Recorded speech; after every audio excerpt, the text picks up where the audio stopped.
Could someone close the doors in the back for a second?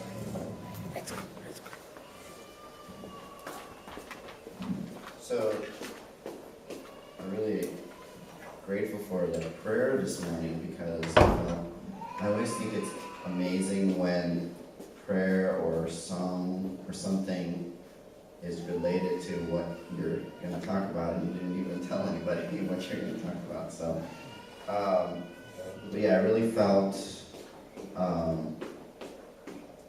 today about, you said about coming back to original position and forgetting about fallen history, what Tosha-san mentioned in his prayer. That basically what today's sermon's about seeing from God's point of view, and I really think that's a lot of really what that is. Very similar. It's coming back or looking at the world or ourselves from the original position or original nature. And it's just so awesome to be part of this kind of movement, because you want to go to our core beliefs, and all you have to do is you go to look at a family, and you basically see, you can basically see them right there. It's all about all about parent-child relationship and relationships in the family, and today especially I'm going to focus on parent-child relationship and how God sees us, and it's really like a parent, right? And he totally believes in us, totally, when I look at, when I think about my kids, for their future, or, it's just like, I want the whole world for them. And, I just imagine God's like 1,000,000,000 times more than that for us, and he sees us like so capable and completely trusting in us and believing in us. And this last few weeks, one thing that I really realized was that I don't do that for myself. I don't trust myself, and definitely in turn probably don't trust other people. But I don't really believe in myself, and I'm always telling myself reasons why I can't do something, or something's not going to work. For example, easiest thing for me as an example is to even talk about the sermon. Preparing the sermon, I'm thinking about, this is not, I don't have anything that's relatable, my life is too different from everyone else's life, it's not relatable, or, I haven't been doing a great job as a pastor, so, you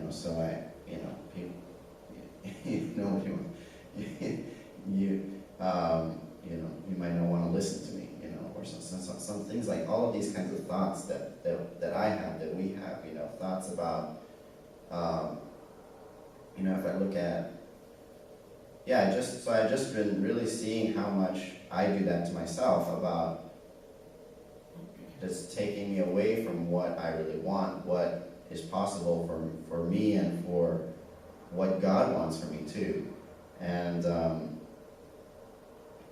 this week, my family, we were at a Japanese sports festival. Nozomi was there as well, and the whole time I was there, I was just thinking about other things. Not the whole time, but I was standing there. The kids are all there in the green, like this big green field, ages from 4, to high school age, and and I'm like just not even, I don't even see the grass, you know, I'm just thinking about all the things that I should be doing, other things that I should be doing, preparing for, you know, other, you know, emails or sermon or, you know, and I realized that I was doing that, and I realized that I wasn't even, you know, I was starting to get irritated. You know, that's one way that I tell that I'm doing that, is I was getting irritated with my wife. Getting irritated with Homari, getting irritated with Caleb, and one of my points for today is to look at, try to remember why you want to do things. You know, why am I there with my family, or at least why would I want to be there, you know? And I just remembered like how much I love my family, and I'm here with them now, and really everything that I do is for my family. And I was following Caleb. Caleb's walking around, you know, he loves to go everywhere. So I'm following him, and I was, you know, not really looking at him, kind of thinking about things that I have to do. And then I remembered that, and then I looked at Caleb, and Caleb was looking at me, and he was just smiling. And I just saw Caleb smiling, you know, and those are, you know, I was so happy. And,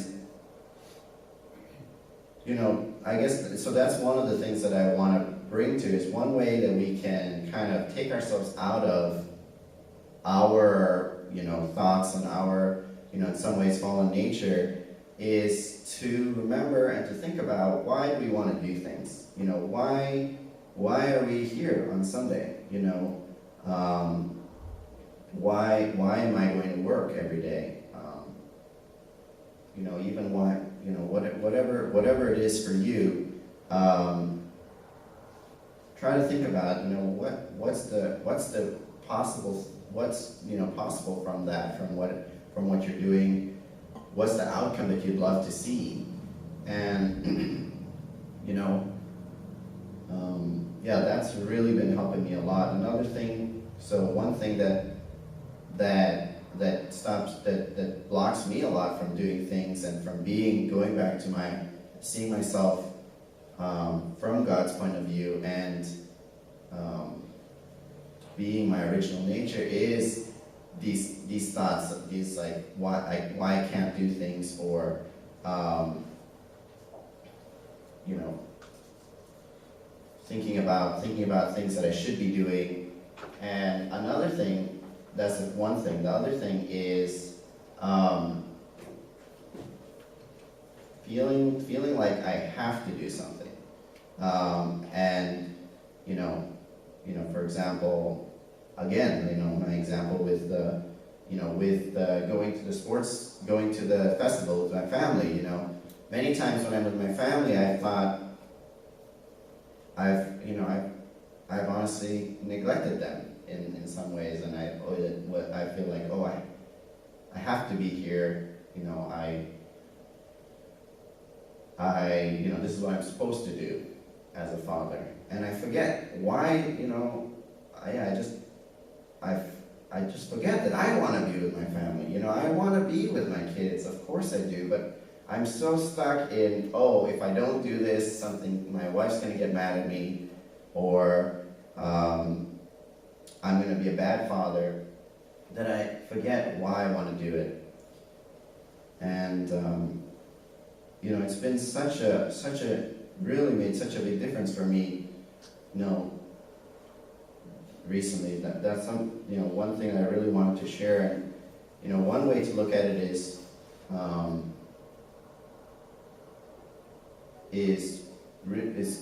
choosing what you want. You know, choosing what, you know, looking at, seeing what you want, and then saying, yes, this is what I want. You're like, I want the family.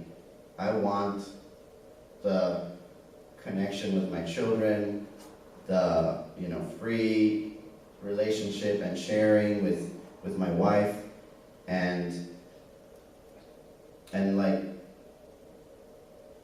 letting go of those have tos and shoulds and you know what happens if I don't do it right. Yeah. So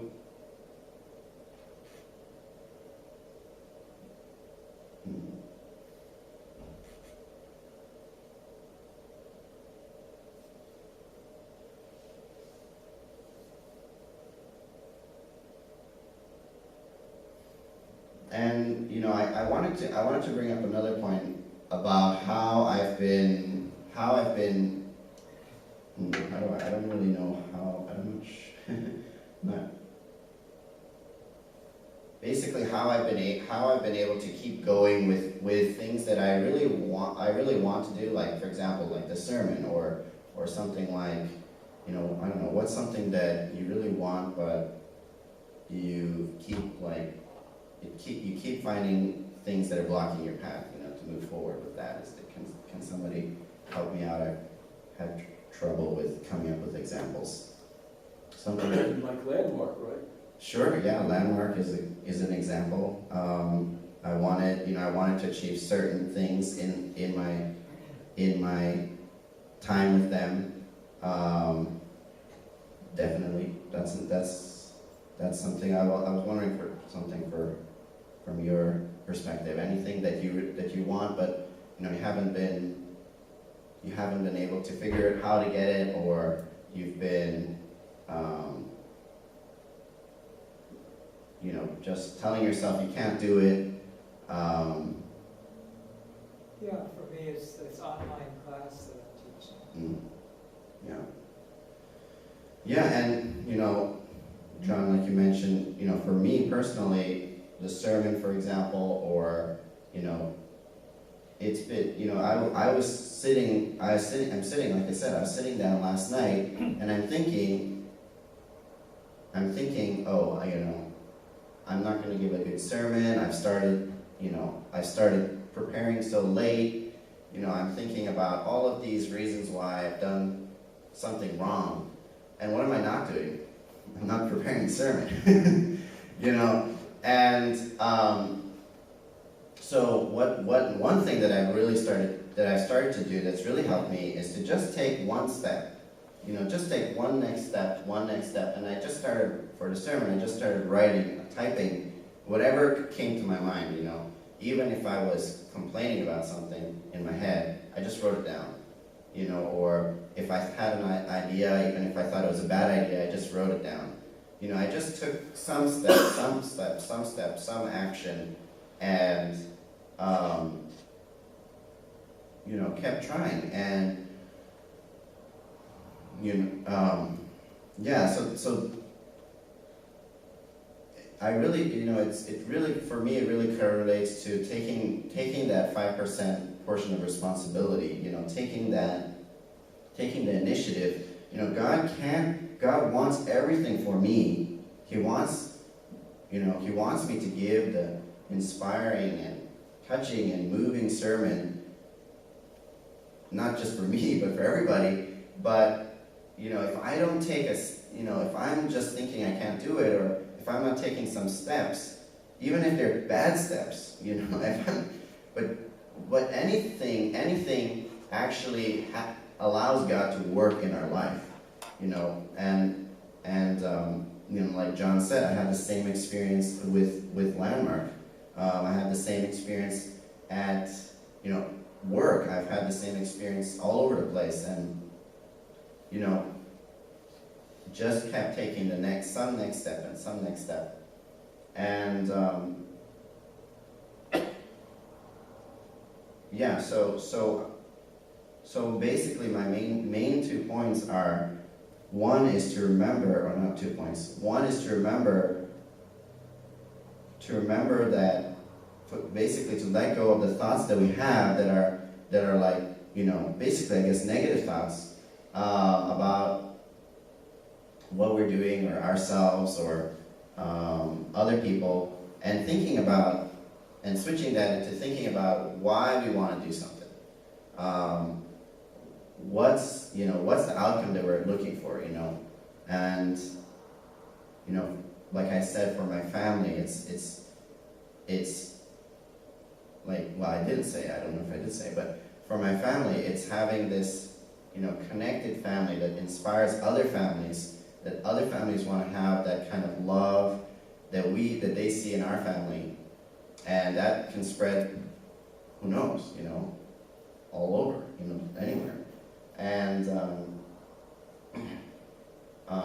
you know, for the sermon, it's about having an inspiring sermon that moves people, that touches touches your hearts,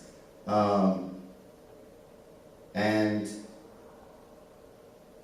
yeah. So first is like go over our thoughts. Second is remember why we want to do something, and third is just take some steps. Take the steps, you know, and God can work through whatever steps you're taking.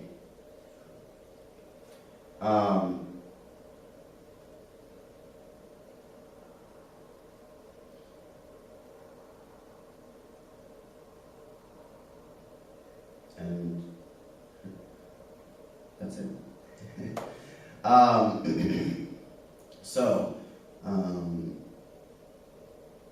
Oh yeah, and basically, you know, I want to connect it back to the original point, which is seeing our life and seeing everything from God's point of view. He really wants everything for us. He wants, you know, whatever you dream for yourself, for your job, for your, you know, your passions. He wants those things for you, and He believes in you. And, you know, we are His children. We are made out of the image of God. So we're so, you know, we're really capable. And, you know, we have this condition, we have this fallen nature that stops us. And those are some ways, you know, that we can get past that. So, yes, thank you all very much. I wanted to try something today after the sermon, which is to share with each other. And so let's do that now. So I would like to have everybody pair up in twos, and I think we have an odd number, so one pair of threes is fine. And you know, share about either something that, you know, well, first of all, anything that you realized from the sermon, from the message. Share about, another topic would be about what is something, like Tyler mentioned, what is something that is been, you know, that you really want and you haven't been able to move forward in, and you know, give some details about that. And then finally, or you could also share about yourself and your week and what's going on, or what are you truly working, what are you know, trying to do this week, or what's been difficult about the week, just to, you know, get related with each other and, you know, develop our relationships here. So those are some 3 possible things to share about. Any questions? What was the first one again? The first one was what did you, just anything that you realized from the sermon. Second one was an area of, you know, something in your life that, you know, like I mentioned about the sermon for myself, you know, having a hard time preparing the sermon, something that you're trying to do but you haven't been reaching the results that you want. And then the third thing is anything about your week, basically, that you'd like to share. You don't have to share all of those things, but those are just some things to get you started. So, takes me 30 minutes. yeah, we'll see how it goes. Introduce fast. All right, so how about, you know, people next to each other, and, you know, maybe the 3 in the outliers can kind of come together. Okay, how about the 3? Can you come over here and sit there and share? All right, go ahead. You know, and if, yeah. Hi. So there's something that you would like to be able to do, something What school is it? Oh, me? Oh, yeah, sure. Yeah, maybe.